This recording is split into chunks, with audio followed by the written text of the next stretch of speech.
I am Mark Beneteau with the Authentic Singles podcast, and in this inaugural edition, I'm interviewing Stephen Fearing, author of the Mating Straight Talk blog, on his decades of research on evolutionary psychology and mate selection science, and the impact of this research on man-woman dynamics in the 21st century. And this has been an absolutely delightful conversation for me, in part because Stephen and I are some kind of intellectual soul brothers, not to mention aging horny dudes, and in part because we are able to find a large correlation between my work as both a philosopher of love and sex and now a dating coach and trainer, meaning that my ideas will live or die based on their success and implementation on the street by men and women both, and Stephen's research in evolutionary psychology. We cover too many topics to summarize in this introduction to the podcast, but I will say we go quite deeply into this paradox of female sexual attraction called the double bind. Double bind, which is that women tend to be attracted to alpha males or dominants, but they also want their men to be kind and present and generally serve them or take care of them. We also talk quite personally about some of mine and Stephen's mentors that include David Deida, Victor Baranco, Nicole Daedone, Esther Perel, and quite a few others. I hope you enjoy this podcast, and if you do, please leave us a review on iTunes. All right, here goes. Thanks for the compliment, Stephen, and I'm actually very, very excited to talk to you. We have a lot in common, and I'm absolutely totally intrigued by you, and I think you have a much more scientific background in what you call evolutionary psychology and mate selection, which I am fascinated by. Most of my stuff has been, I learned most of my stuff on the street, and I put it together. I'm sort of a philosopher of love and sex, essentially, but there's absolutely no scientific basis whatsoever to my ideas. My ideas will rise or fall based on the success of people who try and implement them, such as my students and myself, right? Because I'm actively in search of a mate. So you teach what you need to learn. So. Oh, totally. So talk to me about you. What is your interest in this? Is it personal? Is it professional? Are you an academic? Are you just a hobby scientist? I'm sort of what you could say, a lay academic. Now, I'm trained as a psychotherapist, and I got a master's degree in humanistic psychology. And Carl Rogers? All of that, and body-mind integration, Gestalt therapy, bioenergetics. I did some of the early group encounter stuff. And so that's sort of my platform from which I became interested in all things about psychology. I had a career in community mental health, doing psychotherapy with kids, and then I did a lot of training and development, covering a lot of interpersonal topics. I wrote curriculum in happiness and positive psychology, most recently curriculum in emotional intelligence, and I've done a lot. I'm a trained mediator, and it's true, I have a kind of an academic bent, but I've not done any true primary research myself. I'm more of a person that integrates and brings ideas together and synthesizes a lot of ideas. So I was known primarily here in Austin as a facilitator. I'm quite practiced and did a lot of facilitation, multiple stakeholder groups within the health and human services arena. So facilitating healing groups, or facilitating business development or reconciliation groups, or what? Well, pretty much all of that. This is in the health and human services environment. So I was facilitating, generally speaking, stakeholder groups that were trying to change policy or make a difference in developmental disabilities and a variety of other health-related issues. And so I would work with project teams and facilitate those groups to create the team, launch the team, do team development, conflict resolution, team intervention. Yeah, so I've also been involved in the men's work off and on for years. I'm part of the original men's group inquiry, at least I'm sort of on the periphery. And then I'm in a couple of men's groups here in town now. that don't really operate necessarily like men's issues groups. I have a strong interest in men's issues, ironically, more than most of the men I'm in group with. One of those groups they're psychotherapists, and another group are more like executive coaches and that kind of thing. Right. But my interest in evolutionary psychology and mate selection science has been parallel to my work in leadership development, management development, and all that stuff I was doing for money. Back at the University of Texas Graduate School of Business, I did the first workshop, or I sponsored the first workshop on sex and power in the workplace. It was pretty prescient to what was coming.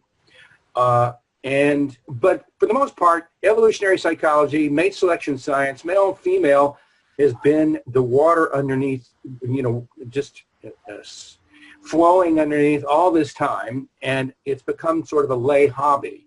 And I have more resources and more writing and more collection of materials and books in a library on gender and mate selection science that I know what to do with.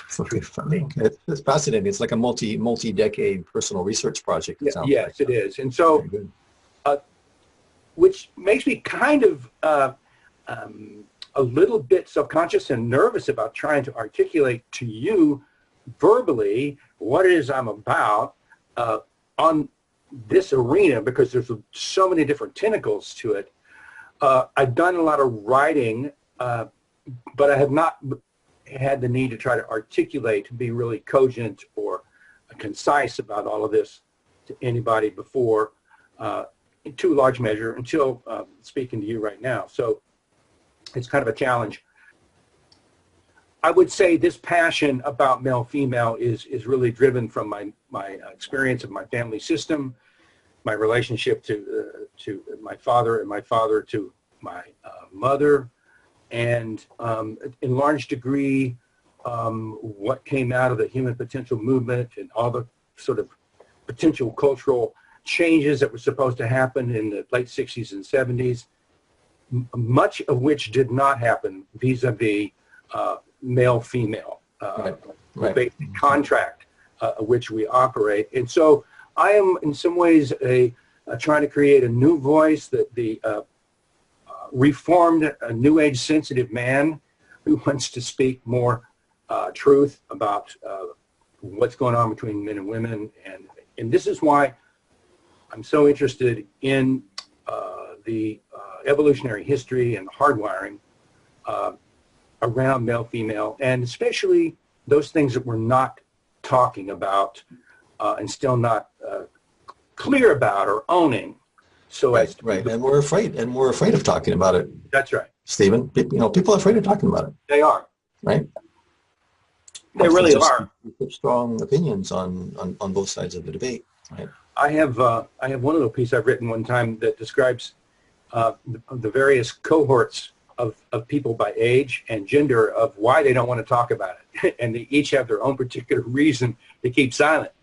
I mean, from my perspective, and it all boils down to what I call internalized depression from patriarchy, cultural shame, objectification of men and women, and so forth. And just noticing the commonality of our lineages, shall we say? You mentioned Carl Rogers, you mentioned core energetics, Alexander Lowen and Pierotis, I'm assuming you're thinking about.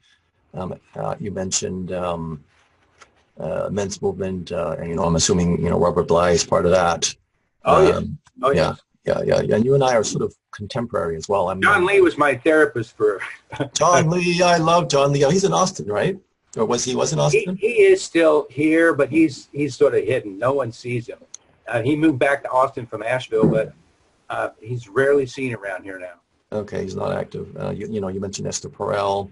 Oh yeah. You've had correspondence with Esther Perel. You've had correspondence with Alison Armstrong, who's sort of like my female goddess hero. Basically, as you probably know, Alison Armstrong is the precise feminine polarity counterpart to my material. And she's developed a quite successful platform from it as well. So let's bookmark that conversation as well. Now, so just final my curiosity before we engage the content, Stephen, and feel free to slow me down if I'm too speedy. I got like a stiff cup of tea here. That's I've got coffee. So are you, what is your relationship status, and is there any kind of a personal element to that in terms of wanting to have success with women? Or Oh, there really is. Now, Mhm. I've never been married. I was sort of a late bloomer and had a single relationship with somebody in high school and then through college. And I've had several relationships here in my adult life. The last serious one was actually 6 years ago, so not very recent. And I've had a lot of dissatisfaction and frustration, truthfully, in the world of dating.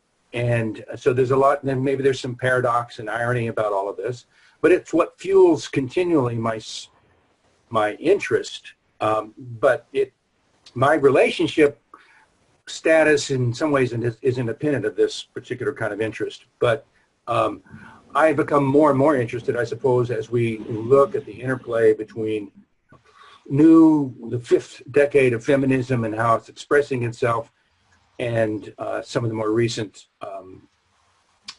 points of conflict between women and men with regard to power, consent, and a variety of all those. Yeah, and I'm hoping that you can enlighten me on that, because I don't know anything about what's going on in feminism. So. Yeah, for the most part, we are sort of there's a strain, we're sort of at the apex of misandry, of an anti-male bias, and especially an anti-white male bias. This is not, broadly speaking, but it's fairly embedded in the academy, and it is, if you're watching, you can see it in most forms of art, in stand-up comedy and in TV and movies. So one way to enter this conversation is to understand what Cassie J recently attempted to do in her movie, The Red Pill, which, if you're familiar, she researched men's rights and got curious about the men's rights movement because of her interest in feminism, and she had done a couple other documentaries.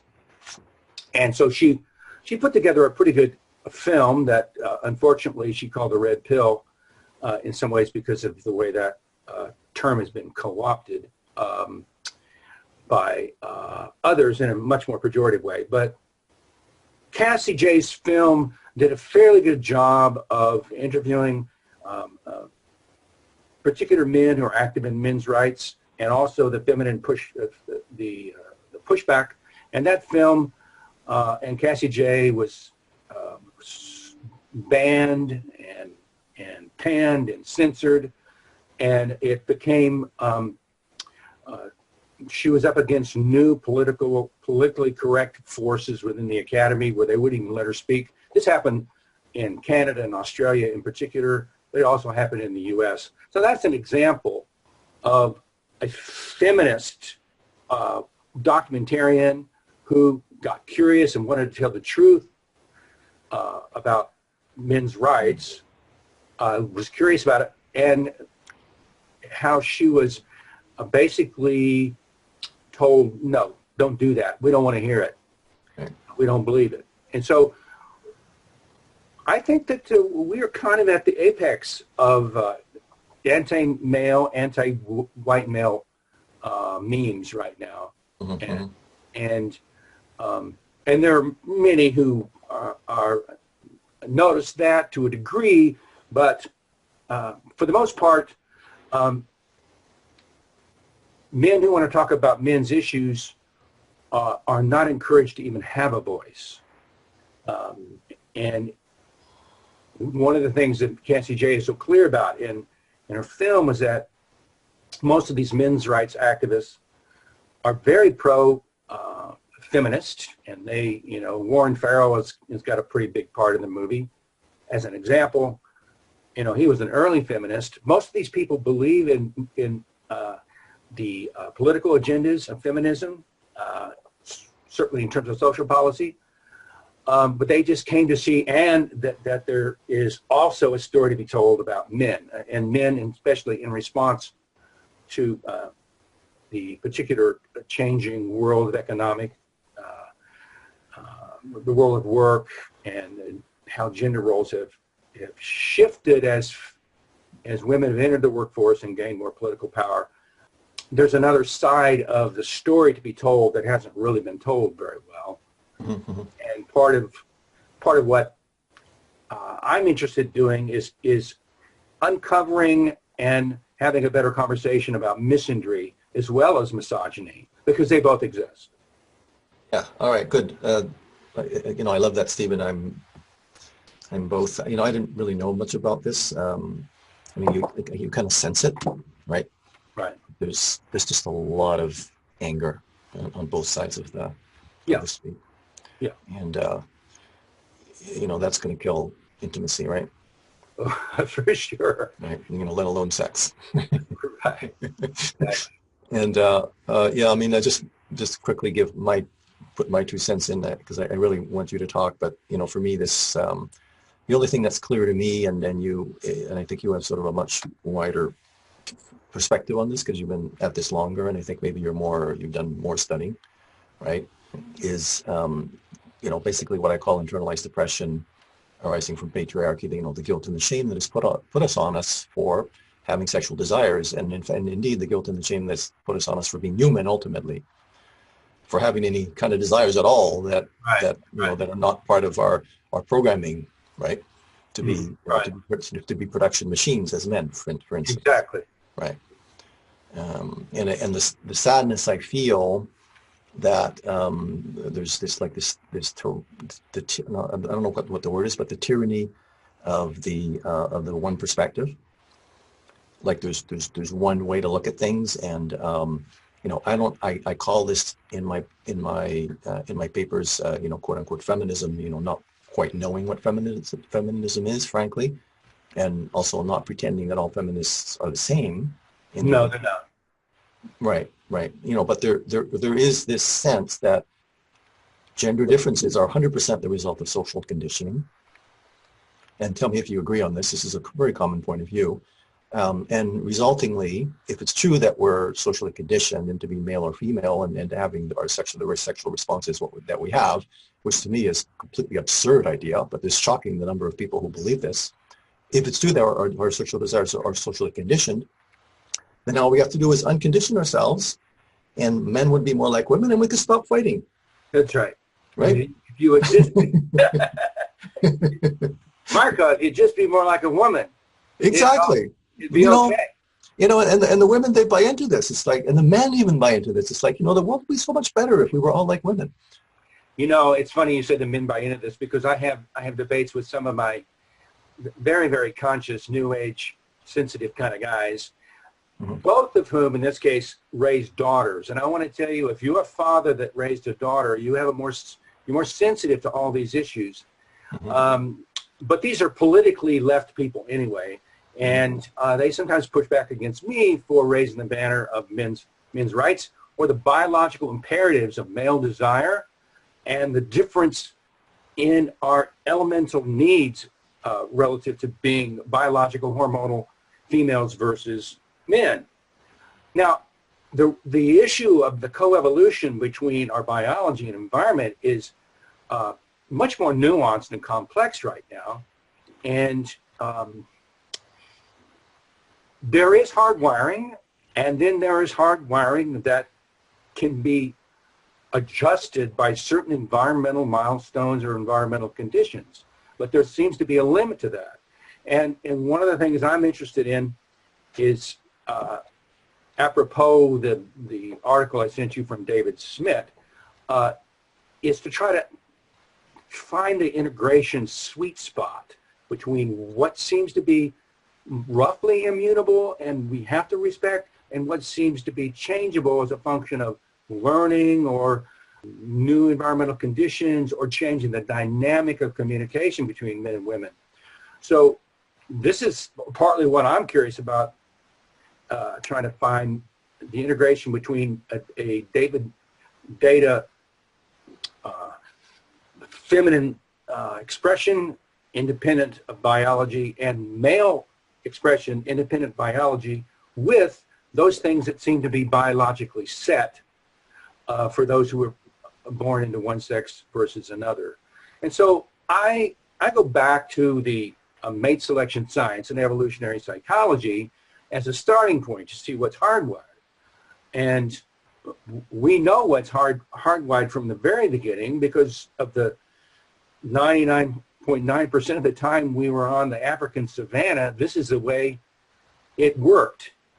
And there, I like to say we have an erotic economic bargain. And it's resources for food. It's resources providership for sex. And this has always been the underlying contract, at least for thousands of years. Now, we have some modern adjustments to it, but we see it in our mating strategies. Right. Okay, so just let me bookmark you there, because this is very interesting what you say. And I see now we're getting into the meat of the conversation. It's like the men provide the resources and the women provide fertility. And that's correct. That's the basic economic contract, the evolutionary contract that has resulted in our success. So we're basically hardwired into doing that. Would that be correct? Yes, I believe that's correct. Yes. Okay, go on. The perennial bargain, I call it, the erotic economic bargain. And so men and women have both a long-term and a short-term mating strategy. The long-term strategy for men is basically to find the most beautiful, fertile women and to create and to spread their seed as wide as possible through finding those most fertile, healthy women on the savannah. And there's all these physical cues that causes us to desire those women. And we're not particularly interested, or haven't been, in terms of their character with regard to that, only their health and their fertility. And the science of beauty, the science of fertility is rich and interesting. And we could say much more about that. But men are physically wired to notice so many things in the female body that are cues for health and fertility. Now, women have a long-term and a casual and a short-term sexual strategy, but it's their long-term strategy where there is the most mischief, because the long-term strategy for women is really dual. They primarily are looking for protection, providership, and resources, but they're also looking. It's kind of it's corollary. It's not as primary, but they're also looking for aspects of character, which means that this man is going to stay. He's going to be kind. He's going to be generous.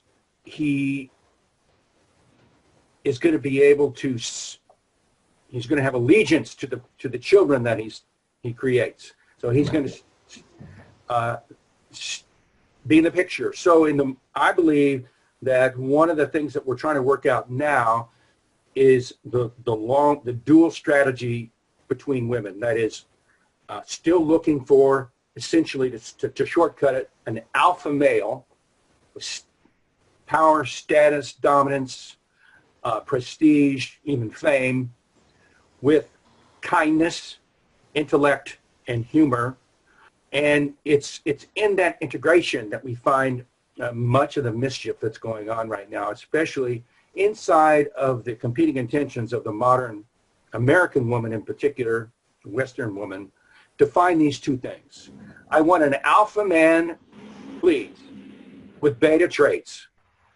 And I'm just laughing, Stephen, because you gotta feel for them, these women. This is a terrible situation to be in, doing things that might seem somewhat contradictory, right? Well, it's a whole conversation about double binds, and so that's part of what I. Let alone the poor men, right, who are trying to fulfill both sides of this equation, and I mean the reconciliation of this paradox that I have sort of in my philosophical system, which again it's not quite evolved as you're thinking, is that women are attracted to power, right? This is sort of related to this conversation, right? But just let me give my mind frames. Women are attracted to power. This is obvious, but they're particularly attracted to powerful men who are able to turn that power to the women's service. So a guy who's like a really powerful man who really doesn't give a shit for you as a woman is actually not going to be attractive to women. And I remember sort of I laughed when I read Mark Manson's book Models, and he says, you know, flashing a $5,000 Rolex in a bar is not going to get you laid. All right? Well, I agree, and I don't want to interrupt you, but I will say this as an insert. It will get you a longer interview, Mark. You will get a longer interview. They will. Okay, well, there's no question. No question about that. I accept that correction, Stephen. Okay. So go on about evolutionary psychology, matrix and science, and this sort of uneasy economic contract between men and women. And I mean, and how do you fit women's desire for love, for attention, affirmation, acknowledgement into this system? Well, as Esther Perel says, I'll just use this as a tag. You know, all women are narcissistic. Esther Perel says that? Yes, she does, and she means that in a particular way. Basically, she wants to what that means is that women want to be the source of man's desire. They want to be desired.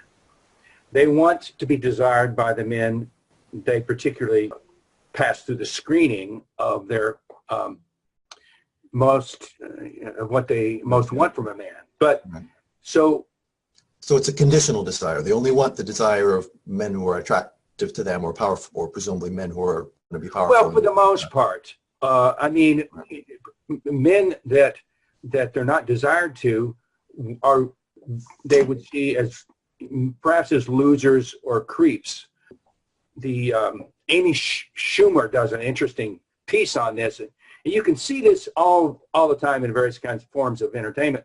She talks about how when she was in her 20s and she'd walk by a construction site and she'd get all these cat calls and everything, and it was kind of like, oh, how dare you, objectify me that way.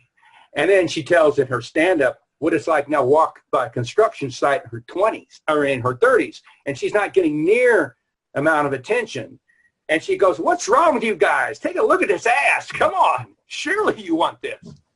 Right, so right. It is, as Mae West said, it's really better to be looked over than overlooked. And this is another way to understand the paradox within a woman's frame. But I think that women want this alpha male, and this you can see this throughout romance novels. What Jeffrey Miller and Tucker Max say in Mate as the tender defender, and other people have tried to parse out this dilemma. The macho caretaker, Alana Pratt calls it the noble badass. Gabriel Moore, sex author and coach, in her interview with women, they call it, we want them nice and dominant. Esther Perel has used the reference of the tamed beast. And then there's a trainer here, an Ohm trainer here in Austin, that's now calling it the conscious beast. So women want to be served. They definitely want to be served, and they want to be protected and safe. They want those that kindness to be turned toward them by the women by the men they otherwise desire.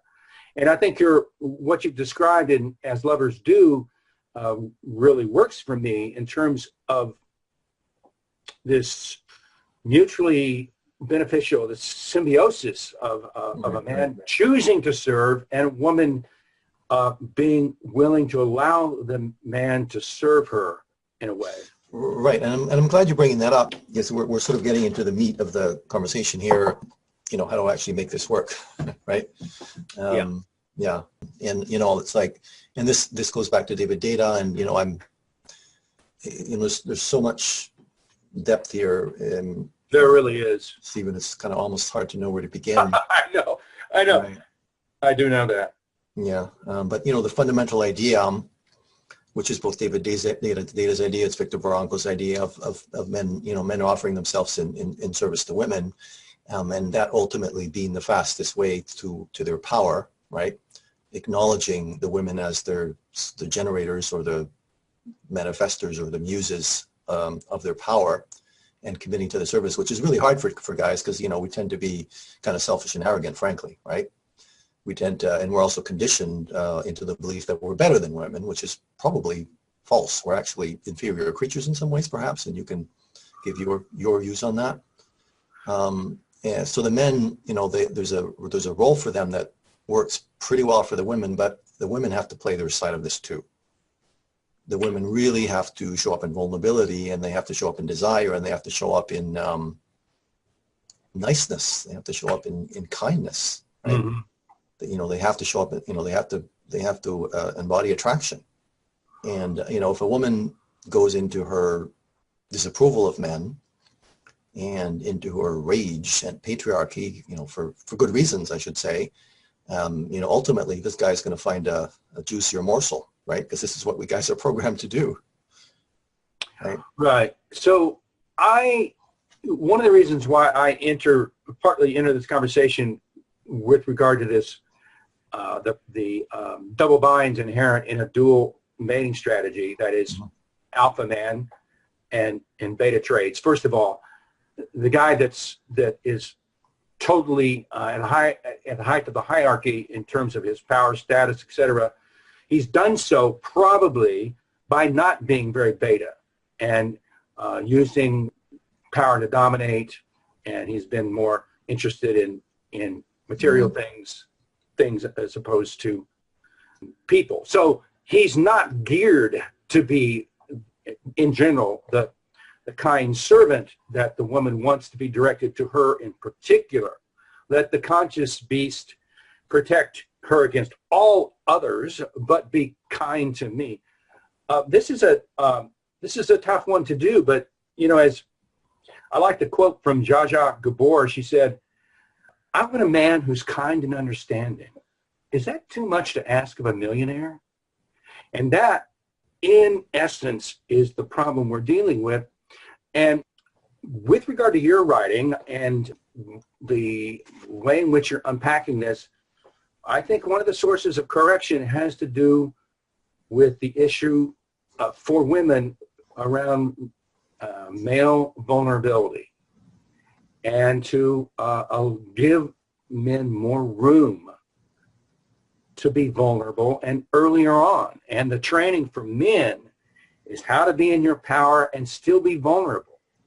And these are tricky sweet spots to hit. And there's a lot of double binds inside of the issue for men historically to be vulnerable and still to produce the sexual charge inside of a woman that they want. I mean, there's a lot of interesting writing and sociological study about the new domestication of men and what's happening to sexual charge as a function of that.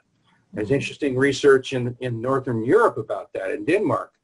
It's, do the housework, but I may not want to make love to you. And we're seeing evidence of that. So there's just a lot of double binds about a man sharing his vulnerability. In my personal experience. Yeah, go ahead, finish. Well, I was just going to say my personal experience, and I started doing my writing and my notebook on double binds as it had to do with a particular relationship. And she wanted to know what I was feeling, but she didn't want to know, she didn't want any of my irritation. She didn't want zero of my anger. Totally don't be angry. And then it turned out, I don't want to know your insecurities either, because I don't feel safe and I don't feel attracted to you if you're insecure. So it's like, okay, what's left? And what's left is if I share my feelings, which have to do with the support of the relationship bond in a loving and disclosing way that supports the relationship. But for a man to share his real insecurity, to get even close to some of his own shame, that is a dangerous path to take early in the mate choice, mate Right, selection. right, right. And Yeah. that puts men at a big double bind. Yeah, yeah, I hear you. This is actually quite powerful, and I have to, again, we're opening up a whole other conversation thread, and let me just give you my quick perspective on it. My quick perspective on it, or at least, this may be wishful thinking, but the bottom line is that most vulnerability is very attractive to women, and I'm kind of wondering whether the difference. Just let me make 2 points. This first point, I'm kind of wondering whether the difference is, when you're showing up in vulnerability to a woman as a man, is part of that what's unattractive is sort of wanting her to mother you, which we all know is extremely unattractive, or is part of that just a complete self-acceptance of yourself as a man and your humanity and stating your truth without necessarily needing the woman to adapt or soothe you, right? So that might be a distinction worth holding. It is. It definitely is. All right. And if Okay. you can coach men how to do that, which I think is what you're up to, that's very, very. Thank you. You're helping me see that. You're very great. That's a very great way to coach men. Yeah, cool. Thanks for that, Stephen. I appreciate that. That's exactly what I'm doing. What I'm trying to teach guys is vulnerable leadership. I'm trying to do it myself. It's very, very, very hard to do. But the second point I want to make is that in a highly complex and interrelated society, vulnerability may actually be the key to personal power. All right. And if you're on the savannah, your personal power may be related to your strength, your physical strength and endurance, your ability to lead the hunt, your ability to subdue your enemies. That's not the case anymore. Our power is going to be largely related in the new world, is going to be related to our capacity to make friends, which is basically to have empathy, to collaborate, to clearly articulate needs, boundaries, and also to be willing to when to walk away. So, and I'm pondering this myself. I'm not quite sure what the answer is, because our wealthy men, powerful men that we see around us, are they guys who've mastered vulnerability? For the most part, no. But I think really the ultimate power does come from vulnerability. Yeah, I think I agree. And there are people writing about that. There are authors of leadership, new leadership models that speak to that vulnerability. I am not well apprised of that literature right now. My good friend Bill, he's kind of on top of that stuff. He's an executive coach, and he writes for Forbes. And when I was in career development at the Graduate School of Business years ago, we were just starting to teach the need for collaboration and teamwork as a way to solve problems and to generate the most creativity. And it was kind of a new idea then, back in the early 90s. And there was some pushback against those students in that top 10 Graduate School of Business. But we know since then that what you're saying about a collaboration, and at least as a word, is definitely the source of power and the diversity of ideas. And heterogeneous groups make more interesting decisions and create more interesting products than homogeneous groups for the most part. And even when we were on the African savannah, we were basically lived in groups of 150. Most people knew everybody else, and there was some collaboration to take care of the group. Right. So you could be a total asshole if you wanted to be chief. But that's right. I mean, this is why women developed. I mean, language was probably developed because of the need to gossip about who was safe, who wasn't safe, who's doing this, who's doing that. Right. And to be excommunicated, to be estranged from the group, was death. That's right. So, that's right. But at the same time, for the most part, in terms of reproductive success, it was the man at the top of the hierarchy, and for sure who could prove he brought the food home, that was going to have the most sexual access. And that's resources for sexual access was still the name of that game. But collaboration was kind of involved in there. And I know in my studies of positive psychology and happiness, in the Greater Good Science Center out in California, there's a lot of looking at that issue of collaboration. So it's some sort of an integration.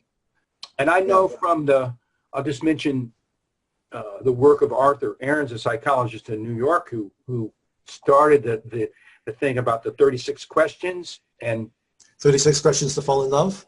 Yes. Oh, I love that. In fact, so, I've done that with some of my dates. Yeah, reciprocal escalating self-disclosure. It's becoming more and more vulnerable, but it happens kind of gradually, and maybe the eye contact is important. So yeah, vulnerability works, especially if you have other assets in your matrix of how you show up as a man. Right. Yeah, and sort of within my frame, and this is cool because you're validating a lot of aspects of my frame that is just like purely empirical, brain fart of the mind of Marco in a way. But I relate those to the two aspects, the two primary aspects of masculine sexual attractiveness, which are investment in yourself. In other words, your commitment to your own development, which ensures that that your development ensures that you're going to increase your power. Absolutely. And Manson also a very key idea, which is that you don't necessarily have to immediately have power. You just have to be perceived as having the capacity to gain power. That's right. It's called mate value trajectory. And value trajectory. Okay, good. So you guys talk about this. Yeah. So women are totally attuned to what's the trajectory here. Where's he headed? Right. I mean, and conversely, we, personally, we don't care that much what her trajectory is going to be in terms of power in the world. It's not top of our list. No, it's because we just genetically want to make babies, so her power is less important than ours ultimately, right? And I think in my philosophy, which not all evolutionary psychologists would necessarily agree, is that erotic power is preeminent. It's first cause, and that most of male behavior is ultimately a function of that erotic power. I have these debates. I don't think that power as a motivation even exists clearly for itself, independent of the mate value, constellation, and sexual access. So getting into the weeds a little bit, I have a different perspective about what a trophy wife is and the uses and purpose of having a beautiful woman on your arm, etc. So the sexual power of women is preeminent and amazingly powerful, in some ways underestimated. Absolutely underestimated and especially by the women. Exactly. Especially by the women. They don't really get that they're basically the source of everything in a way, right? That's right. And I've tried to articulate this. I've written about this both in sort of from the standpoint of analysis as well as poetically. So one of the things I want to do in my blog, Mating Straight Talk, hopefully soon. Yeah. Let's talk about that. So one of the things I want to uncover, it's not the most important thing, is the underestimation of male desire and unrequited lust, and a man's response to female radiance, and just how overwhelming it can be. Now, personally, I'm not young anymore, but I'm pretty healthy, and I'm wired sensually, erotically, sexually, a little bit more than most of the men my age. And I live in a very young town. There are beautiful women everywhere, from the gym to the grocery store. And there is an underestimation of what is happening to the male brain. And a demonization, Stephen. Oh, this totally. is what gets me. How old are you, Stephen? 68. Okay, all right. And you're still a horny dude, I hear. Pretty much. And you like, young ass, I'm hearing. I do, and I attempt to like women in my 60s, but and this gets to the online dating and the dating scenario. But I have currently and I don't know if I should say this, I have a younger lover right now, but she's part of an open relationship, and I don't see her that often. She's 41, and it's been like a sexual revival for me, but it's not consistent. I would like a real girlfriend. Yeah, right. Well, maybe you need to be polyamorous too. And thanks for the reveal. That's a big reveal. Yeah. Yeah, and partly I'm honestly, frankly, I'm looking for validation for myself because I'm thinking about sex half the time. Yeah, got it. Me too. Half the time. And so you and I were no spring chickens. Yeah, I'm 58. That's right. And it's a mixed blessing because on the one hand, you got to be grateful for it, right? It's better. It's a lot better than being dead. That's right. Tremendous source of joy. It is a big blessing. I mean, I have this conversation all the time about, if somebody could take away my sex drive without me knowing it, I'd probably be a happier person, once I settled in. So, yeah, you and I are perhaps alike in that regard, and it's nice to find a comrade that understands what I'm talking about. Right. I think most men, no, I won't say all men. There's men that are somewhat asexual, but they're not common. That's right. And part of what irritates me that I want to push back against, and this is basically within a feminist meme, and through some of the not researchers but authors that are their intent is about female empowerment, which I don't have a problem with, and politically, etc. But they want to put forward that you see this from Nicole Daedone in the Om community, that women are just as sexual, or that they think about sex just as often. And in my experience and in my research and my conversations with sex therapists and couples therapists, this ain't true. Yeah, and I think just an important correction. Nicole Daedone is a very important figure in the movement.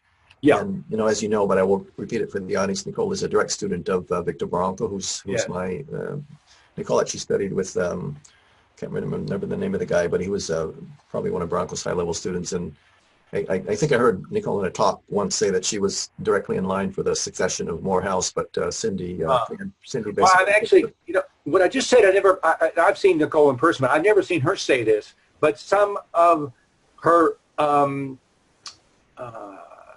trainers have kind of put this forward. Okay, all right. So maybe I heard it from one of the trainers that, Nicole was in the direct succession of the Morehouse, but Cindy Bronco, who was basically Victor Bronco's flame, basically put the what I'm referring to.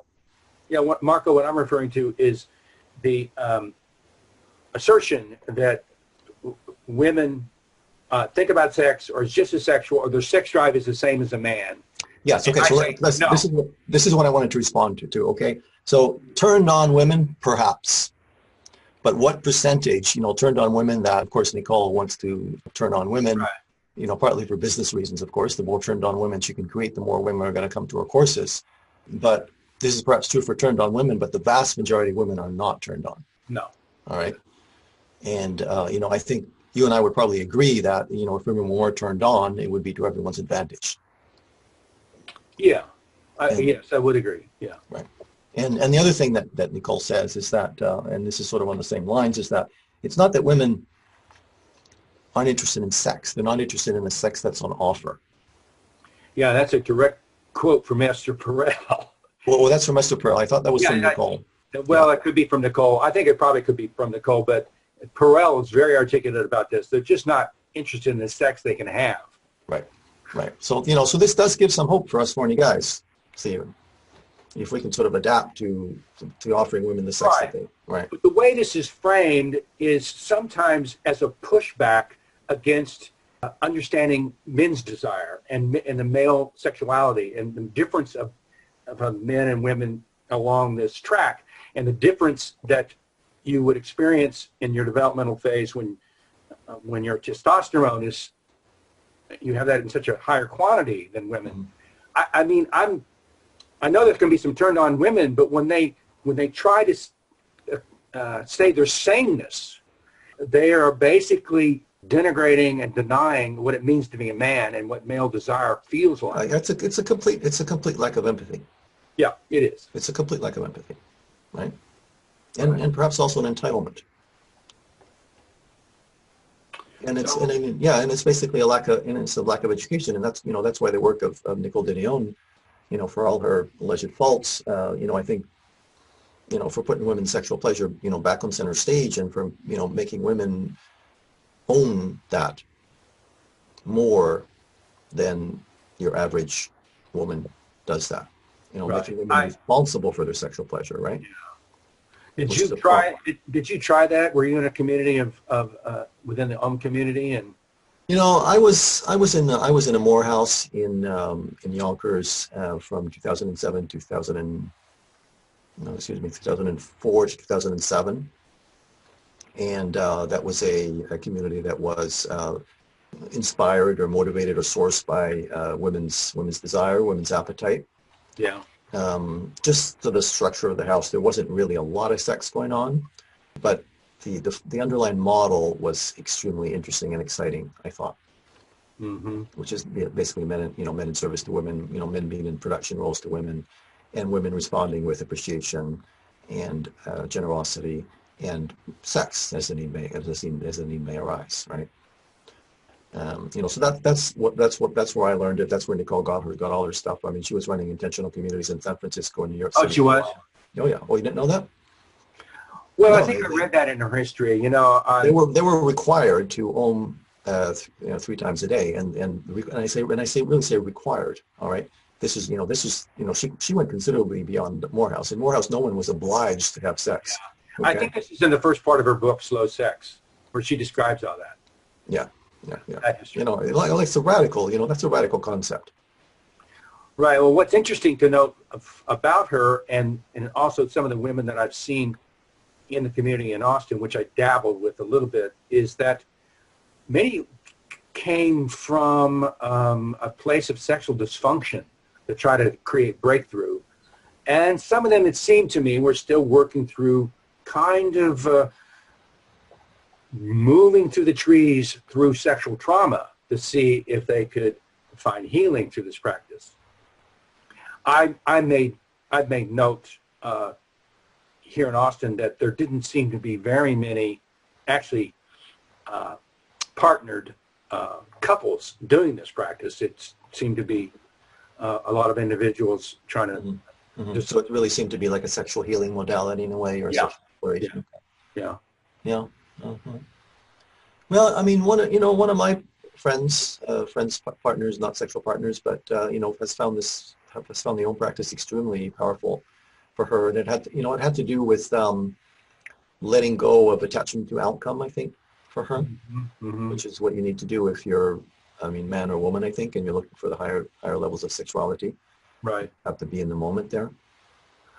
I've never seen anybody else, and I've read Marty Klein and Emily Nagoski, who I really think is great on female sexuality, and a lot of others. Nobody has really focused in on the upper left quadrant of the clitoris like Nicole did.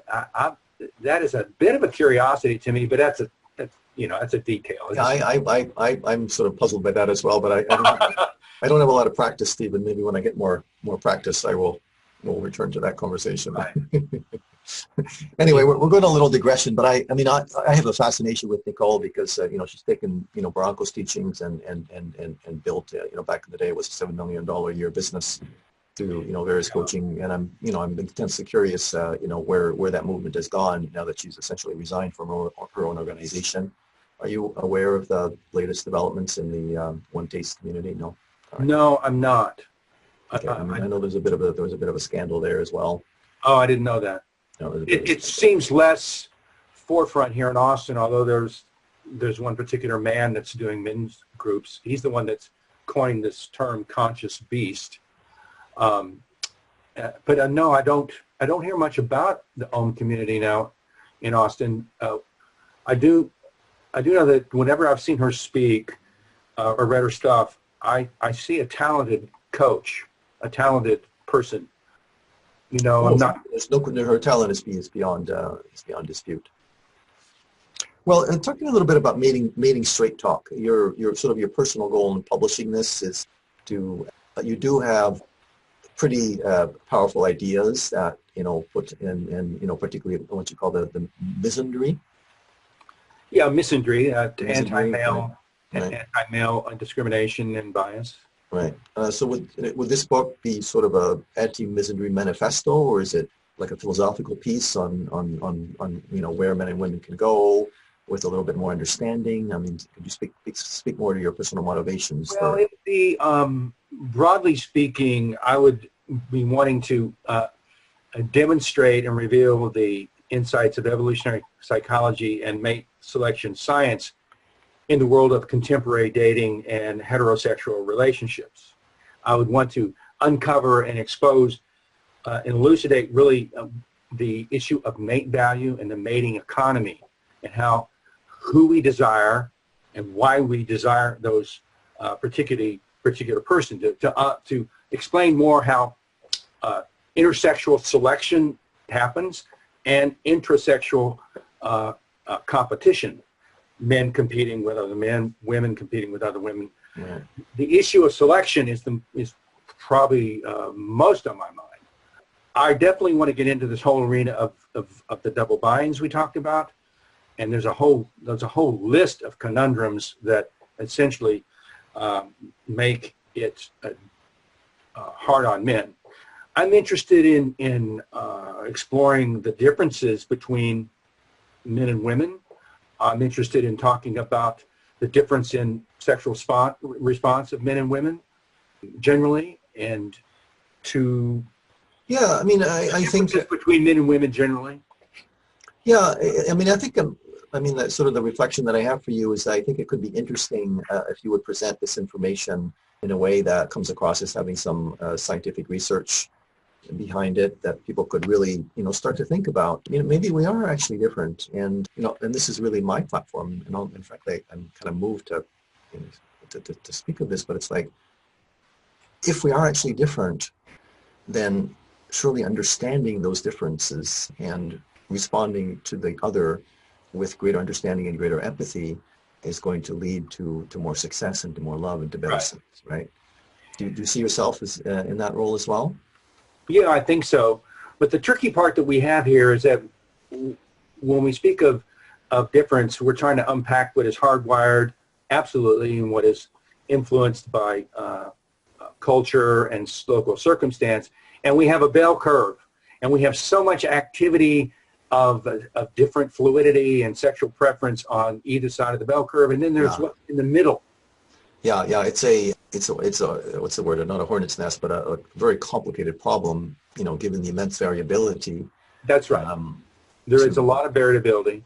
But I think I just want to say that that sounds like a wonderful inquiry, and I'm imagining a second podcast with you. Let's pick that up next time. Let's publish this or some variation of this, Okay. and let's pick up what's hardwired and what is actually possible to change. So how I relate to that in my book, and you share this in your feedback as well, was when I say men don't either have a genetic predisposition or cultural training in what I call the three fundamental skills of love, that are empathy, humility, and surrender, right? Then, one can assume that there are solid evolutionary genetic reasons why men score poorly in empathy, humility, and surrender, right? Because Right. these are not good for hunting and winning wars. With the caveat, which I would say I'm trying to correct, that men can actually gain those skills. And I'm wondering, speaking to you, is that sort of my wishful thinking, or is that some kind of truth? I'm wondering if you have. No, I think that's true. I think that is within the human capacity, that we have latent capacities to do all those things, and they can be taught, encouraged, and certainly in relationship to women, they can manifest. Again, we're in let's see, I want to read something. Male and female in the heterosexual world do not exist as separate constructs of biology or socialization, but operate together as a system of bargaining, trade-offs, expectations, and collusion. And collusion is an important word. So all of these capacities, characterological capacities of empathy, and they've done studies of male, female. I think you read this maybe in the referred to in the Smith piece on the big 5 personality traits. You know, women do score higher on agreeableness across the board. But if it's in a man's interest to have those traits, as we see in this system of bargaining and trade-offs with women, men will develop those traits, and we know we can do those things. Okay, I forgive me. I'm really laughing. In other words, we have a lot of motivation to make this happen. Yes. Absolutely. Okay, good. Well, I'm trying to end this in a sort of in a hopeful tone, Stephen. So I think that's a great place. I don't want to be coarse, and maybe I shouldn't do this, but we'll do anything for pussy. Exactly. Pussy being, of course, the primary force of the universe, right? As we That's right. already agreed. I mean that in the most non-objectifying sense. Yes, well, and also in terms of feminine radiance. Exactly. Right. Feminine love, generosity. That's what we guys live for. That's the bottom line. That's right. And we're definitely on the same page with regard to that.